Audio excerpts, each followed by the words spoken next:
Close to nature is close to your world. Myron Homes, Cherubic Farms at Chevilla, 7799949104. బతుకు తెరువు కోసం ఏదైతుందో నువ్వు అమెరికాలో స్థిరపడ్డావు అని చెప్పి అంటున్నాను. నీ బతుకు తెరువు కొరకు అని చెప్పి అంటున్నాను. నీకు అన్నాడు కనీసం ఏదైతుందో ఉచిత విద్యుత్ అనే అంశం పట్ల నీకు అవగాహన కలిగి ఉన్నారే నువ్వు అన్నాడు.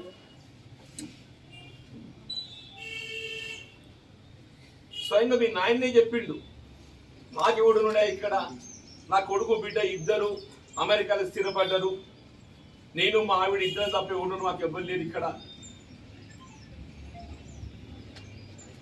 నువ్వేదైతున్నదో ఉచిత విద్యుత్తు కార్యక్రమం అమలు అంశంపై ఏదైతుందో రాహుల్ గాంధీ గారికి ఏం తెలుసు? వీళ్ళ కేవలం ఏదైతుందో ఉచిత విద్యుత్తే కాదు, వీళ్ళ రైతాంగాన్ని రుణముక్తులం చేసే విధంగా ఏకమొత్తంగా రుణమాఫీ చేయడమే కాదు, పంట రుణాలపై ఏదైతుందో పూర్తిగా ఉచిత వడ్డీతో అమలు చేద్దలు పెట్టిన పార్టీ కాంగ్రెస్ పార్టీ అని చెప్పి అంటున్నాయి. వీళ్ళు ఏమైంది, నువ్వు వచ్చి 8 సంవత్సరాలు గడుస్తుంది, 9 సంవత్సరాలు గడిచిపోయింది, ఇంతవరకు పంట రుణాలపై చెల్లించాల్సినటువంటి ఒక వడ్డీ రాయితీ ఏదైతుందో నువ్వు 9 సంవత్సరాలకి వెళ్ళి చెల్లించలేకపోయినావు అని చెప్పి అంటున్నాయి. 4% వడ్డీ ఆ బావిలో నీరు దాన్ని ఒకటే బాకి 2 మోటార్లు పెట్టుకున్నా. ఇట్లా నేనొక్కనే కాదు, ఎక్కడైతే బావిలో నీరు అందుబాటులో ఉంటాయో 9 గంటలకు మించి అందుబాటులో ఉంటే ఒక్కొక్కరు ఆ బావికి 2 మోటార్లు పెట్టుకుని చెప్పంటున్నా. బావులకు మోటార్ కనెక్షన్ కాన్సెప్ట్ లేవు. ఉచిత విద్యుత్తు 9 గంటలు చెప్పిన పేర్కొన్నప్పటికీ కనెక్షన్ల మీద ఆంక్షలు లేవు. నువ్వు కనెక్షన్లు ఎన్నైనా పొందొచ్చు అని చెప్పంటే నేను అన్నాడు. ఇదే తెలుగుదేశం పార్టీ చంద్రబాబు నాయుడు గారి ప్రభుత్వం ఏదైతున్నదో మమ్మల్ని ఎద్దేవా చేయడమే కాదు, కాంగ్రెస్ ఉచిత కరెంట్ ఇస్తారట, వాళ్ళు ఉచిత కరెంట్ ఎత్తిగా బట్టల్లో ఇది బట్టలు ఆరేసుకోవాలి, బట్టల్లో కాదు తీగ మీద బట్టలు ఆరేసుకోవాలి. ఇవాళ అంటుండు ఇది ఇవాళ ఉన్నది రాష్ట్రంలో వైఎస్ఆర్ కాంగ్రెస్ కాదు చంద్రబాబు కాంగ్రెస్ అని. నేను అడుగుతున్నా, ఇవాళ ఇదే పోచారం శ్రీనివాస్ రెడ్డి అన్నాడు ఎక్కడ ఉన్నాడు అడుగుతున్నా నేను. తెలుగుదేశం చంద్రబాబు నాయుడు పంచం లేడా? చంద్రబాబు నాయుడు గారు ఏదైతుందో ఉచిత విద్యుత్ అమలు చేస్తే కరెంట్ తీగలు వచ్చేది కరెంట్ కాదు బట్టలు ఆరేసుకోవాలని చెప్పాను అన్ననాడు.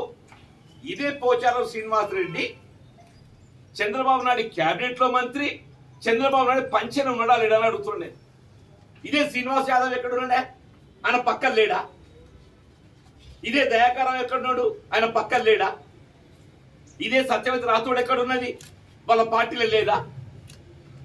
ఇవాళ తెలుగుదేశం ఇవాళ టీఆర్ఎస్ పార్టీలో ఉన్న క్యాబినెట్ 90% అని చెప్పి అంటున్నాను. ఆనాడు చంద్రబాబు నాయుడు పంచర్ ఉన్నోళ్ళు అని చెప్పి అంటున్నా.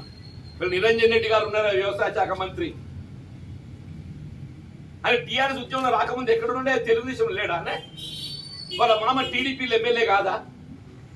ఇదే ప్రశాంత్ రెడ్డి ఎక్కడ ఉండే, వాళ్ళ నాయన సురేందర్ రెడ్డి టీడీపీలో లేడా?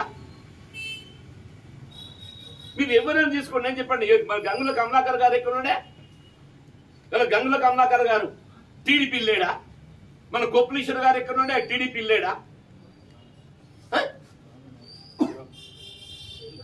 ఆ తుమ్మల నాగేశ్వరరావు తీసుకొని దీనిలో కలుపుకున్నాడా? తుమ్మల నాగేశ్వరరావు ఏదైతున్నదో టీడీపీ పంచలు ఉండడని చెప్పాను ఉన్నోడిని ఆయన సలహాలు సూచనలు కావాలి చంద్రబాబు నాయుడు గారికి వెళ్ళి అని తీసుకొచ్చి ఎమ్మెల్యే కూడా కానోడిని ఎమ్మెల్సీ ఇచ్చి మంత్రి వివరాలు కలుపుకోండి చెప్పి అంటున్నాను. నిజం అబద్ధమే? వాళ్ళు వీళ్ళు ఎందుకే, ఈయన ఎక్కడికి వెళ్ళొచ్చిండు, కేసీఆర్ ఎక్కడికి వెళ్ళొచ్చిండు, అక్కడికి వెళ్ళొచ్చిండు కాదా? కేసీఆర్ ఎక్కడికి వెళ్ళొచ్చినాడు, అక్కడికి వెళ్ళొచ్చిండు కాదా అని చెప్పి అంటున్నాను. రేవంత్ రెడ్డి టీడీపీకి వెళ్ళొచ్చిండు, అరే నాయన రేవంత్ రెడ్డి చరిత్ర తెలుసుకొని మాట్లాడు ముందు వాళ్ళు. రేవంత్ రెడ్డి ఎక్కడికి వెళ్ళొచ్చిండో చరిత్ర తెలుసుకొని మాట్లాడు అని చెప్పి అంటున్నాను. రేవంత్ రెడ్డి నీ టీఆర్ఎస్ పార్టీ ఉద్యమ పార్టీకి వెళ్ళొచ్చిండని చెప్పి అంటున్నాను. రేవంత్ రెడ్డి నీ టీఆర్ఎస్ పార్టీ ఉద్యమ పార్టీకి వెళ్ళొచ్చిందని చెప్పి అంటున్నాను. ఆయన తదుపరి మిడ్జెల్ జడ్పీటీసీగా ఇండిపెండెంట్ గా పోటీ చేసి గెలిచి వచ్చిందంటారు తెలుసుకో నువ్వు. తర్వాత ఎమ్మెల్సీ ఇండిపెండెంట్ గెలిచి వచ్చిందని చెప్పి అంటున్నాను. అని ఎమ్మెల్సీ ఇండిపెండెంట్ గెలిచిన తర్వాత టీడీపీలో జాయిన్ అయ్యాడు. ఎమ్మెల్సీ ఇండిపెండెంట్ గెలిచిన తర్వాత టీడీపీలో జాయిన్ అయ్యింది రేవంత్ రెడ్డి. మీరు చంద్రబాబు నాయుడు దయా దాక్షిణ్యాలతో ఏదైతే మొత్తం పదవులన్నీ అనుభవించి ఎప్పుడైతే చంద్రబాబు నాయుడు గారిని పదవి ఇచ్చడానికి ఈ నీ తెలివిని చూసి కొద్దిగా అడిక్ట్ అయిందో అబ్బ కొడుక నన్నే మించిపోతున్నారు అని చెప్పని ఈ తెలంగాణ ఉద్యమం మొదలుపెట్టిండే కేసీఆర్. ఆనాడే గట్ట ఇదే విజయరామారావు గారికి మంత్రి పదవి ఇచ్చినప్పుడు విజయరామారావు గారి జాగాల ఖైరతాబాద్ గారి ఎమ్మెల్యే గెలిచిన విజయరామారావు గారు, ఆ విజయరామారావు గారి జాగాలు దగ్గర కేసీఆర్ గిన మంత్రి పదవి ఇచ్చినట్టయితే ఈయన తెలంగాణ ఉద్యమం చేపట్టేటోడా? ఈయన తెలంగాణ గుర్తుకొచ్చేదా? ఈయన తెలంగాణ ఎప్పుడు గుర్తుకొచ్చింది? ఈయన మంత్రి పదవి నిరాకరించబడ్డప్పుడు, ఈయన మంత్రి వర్గంలో అవకాశం కల్పించలేనప్పుడు ఈయన తెలంగాణ గుర్తుకొచ్చిందని చెప్పి అంటున్నాను. అసలు ఇవాళ కొనసాగుతుంది రాష్ట్రంలో టీఆర్ఎస్ అని అంటే ఇది చంద్రబాబు నాయుడు టీఆర్ఎస్ అని చెప్పండి. ఇది పట్టుకొచ్చిన మొత్తం చదువుతా మంత్రి 16 మందిలో 15 మంది వాళ్ళే. ఈయన ఇవాళ ఏదైతుందో టీడీపీ కాంగ్రెస్, ఎక్కడిదో టీడీపీ కాంగ్రెస్ కాదురా ఆయన, టీడీపీ టీఆర్ఎస్ పార్టీ. నీ టీఆర్ఎస్ పార్టీ టీడీపీ టీఆర్ఎస్ పార్టీ. అవకాశవాదాలు మారుపేరు. ఇవాళ రైతాంగం గురించి ఏదైతుందో ఆనాడైనా ఈనాడైనా కట్టుబడి ఉన్నది కాంగ్రెస్ పార్టీ అని చెప్పంటున్నాను. మేము రైతులకు రుణమాఫీ చేస్తా అని చెప్పాను, ఏకమొత్తంగా మాఫీ చేసినాం. ఏకమొత్తంగా మాఫీ చేయడమే కాదు, సకాలంలో రుణం చెల్లించిన వారికి 5,000 రూపాయల ప్రోత్సాహం ఇచ్చినామని చెప్పంటున్నాను. కళ్ళంగాడ వడ్లు తోకడం అనేది ధాన్యం ఎవరు ఊహించలేదంటున్నాను. కళ్ళంగాడ వడ్లు తోకడం ఎవరు ఊహించలేదు. 450 రూపాయల మద్దతు ధర ఉన్న నాడు ఏదైతుందో రైస్ మిల్లర్పై 50 రూపాయలు దాగా చేస్తుండే.